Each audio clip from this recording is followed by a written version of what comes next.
Here's something very fascinating that the left likes to say sparks a conversation. We see Hassan Piker in his natural habitat out in the wild encountering one of his fans. And let's see how that interaction goes. Yeah, of course. Oh, yeah. Thanks so much. I'm sorry, I forgot really to love say what you you're need to stop drinking Coke Zero on stream. Why? It's boycott. Wait, is it? You're preaching pro-Palestine and you're drinking in this boycott stuff. Please, Thank you. Hassan. At least pretend. Do it off stream. Please. Okay, I'll put it in. pretend. I'll put it in a glass. Is Pepsi okay? No. No soda, I didn't son. know. I didn't know it was like that. I'm trying to stop it, isn't that? This is the absolute state of the left. What I find it interesting is that if you don't like a video game, right? You don't like a video game because it plays certain messages, or like heel versus babyface doesn't like a video game because it's got pronouns. They will mock, ridicule, and shame you like, how dare you not purchase this perfectly fine product from the multi-billion-dollar corporation? What is wrong with you? Do you think you're going to make a change? And on the other side of the aisle, I'm not even going to bring up that Wizards game, which apparently encourage a lot of progressives to go and harass VTubers, and none of the journalistic outlets seem to have condemned that. They only condemn it when you criticize Sweet Baby. But here you have, again, a lady that just rushes in, like out of the ether. She's like, and then basically tells Hassan Piker, the man which had an actual terrorist on his stream, his support for the cause cannot be questioned. But she's basically lecturing him to stop drinking soda on stream. And what's important is that, you know what? You can drink the soda if you want. Just do it where people can't see. Because at the end of the day, left-leaning ideology is all about appearances. Again, what I want to do here is to spark the conversation. I remember when that Wizards game was deemed transphobic because J.K. Rowling is getting royalties and J.K. Rowling is transphobic, right? So you can't buy it, you can't play it on a stream. And the people from Reset Era were saying that if you even bring this game up, they will ban you. But when people look into it, all the moderators from Reset Era, or at least the overwhelming majority of them, bought the game on Steam, were playing it themselves, and even took money to advertise the game on the website. And this is the disgusting culture that most people have a problem with. It's not just like the norms that they impose. It's like, well, you can't drink Pepsi anymore because otherwise you're not a good person. You can't play this video game anymore because otherwise you're not a good person. Like most people would probably be able to tolerate the ridiculous nature of the rules. But it's the hypocrisy, right? It's like, why do they get to do what they want? Why do they get to play the video game? Why do they get like, yeah, you can drink the soda, just don't do it on stream. So what's the point then? Again, this is part and parcel for the ideology. It's not a one-off event, it's a pattern. You get to see it. And again, you know, if you try to boycott something that's on the left, like, okay, well, we don't want Sweet Baby. Oh my God, you whiny baby, what are you doing? You're not going to boycott video games? You're crazy. That's ridiculous. I don't want to eat Ben and Jerry ice cream. Oh, that is absolutely silly. That is outlandish. It's a perfectly good product. The ice cream is so yummy. Oh, they're having bad takes on Israel. Okay, now you can stop eating it. Yes.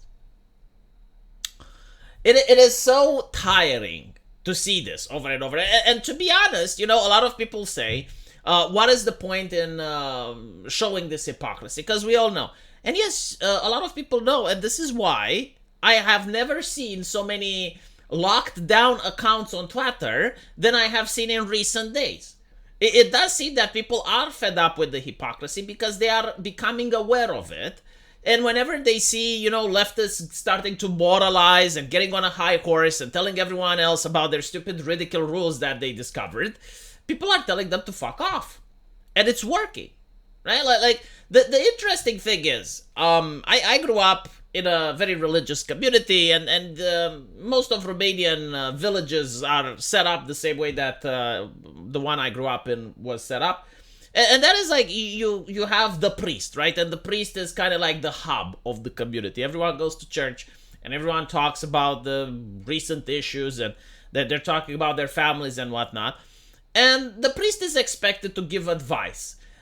Now people listen to the priest, and the priest, can shame people for being alcoholics or for being lazy. But the moment it's found out that the priest himself is a womanizer or he commits various vices, people stop listening to him. Like, people are willing to put up with a moral busybody. They are willing to put up with a stranger lecturing them about their family life. They're willing to put up with all of that until it's exposed that the person doing the moralizing is a raging hypocrite. And this is part and parcel with the American tradition.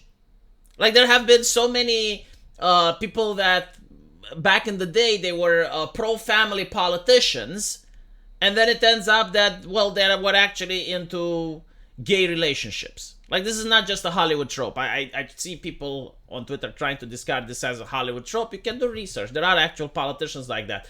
In fact, recently, there was a right-wing organization that's against Pornhub. They're trying to ban porn from the internet. And it turns out that one of the members there, the higher-ups, is actually accused of sexual harassment. Right? Like, you get to notice these things where the more of a moral busybody a person is, the more likely it is that they do have some skeletons in their closet. I don't know why this is, though. I genuinely don't know, but it's interesting. Obviously, not all moral busybodies are like this, but like a significant amount. But going back to this, right? Like seeing the audience that Hassan Piker cultivates, isn't it so obnoxious? Like to run half the street just to moralize the streamer and to tell him, hey, this is your content, you have a responsibility. Like, this is a leftist talking point.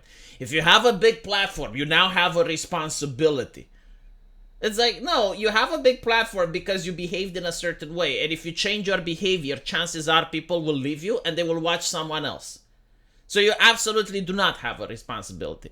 I mean, technically you do. You have a responsibility to your audience, but it's not like one person. It has to be like a trend, a huge percentage of your audience. Like, you have the responsibility of being grateful to them. But you also have the responsibility in maintaining the same content that you're putting up. So anyway, I just found this to be very interesting. I can't imagine a single one of my subscribers, I can't imagine any one of you guys coming up to me on the street and telling me what I can and I can't do on the stream. Actually, you know what? I did have a couple of people asking me to curse less. And I also told them, it's like, look, it's understandable what you're saying, but I already established my brand by cursing. If I start cursing less, it will upset other people. And they understood, right? Like, they were like, okay, well, it is what it is. I don't think this lady would understand if you tell her, well, no, I'm going to keep drinking Coca-Cola Zero on stream. Also, Coca-Cola Zero? Ugh. Let me know what you guys think, though, and as usual, I will see you in the comment section. Take care.